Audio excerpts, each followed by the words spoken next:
ši savaitė ypač svarbi šiems zodiako ženklų atstovams.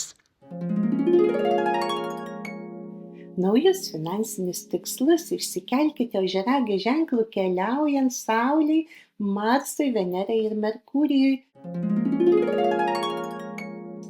Metų pradžia Saulei, Marsui ir Venerai judantiems opoziciniu ožiaragio ženklu labiau tiks finansų kaupimui, o jausmuose balanso paieškoms.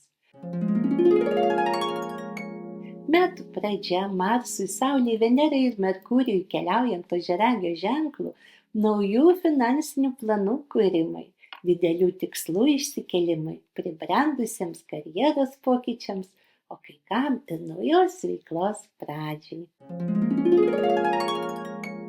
Metų pradžioje Marso, Saulės, Veneros ir Merkurijaus keliaujančių jūsų ženklo ritmai padės išsigryninti svarbiausius šiems metams tikslus. Norintiems kurti stabilius meilės ryšius, sprendimui žengti kartu gyvenimo keliu.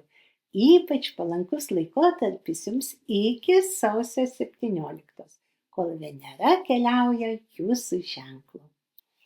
Norėčiau tik paminėti, kad tai yra bendros astrologinės tendencijos, kurias būtina derinti su asmeniniais kiekvieno jūsų rodikliais.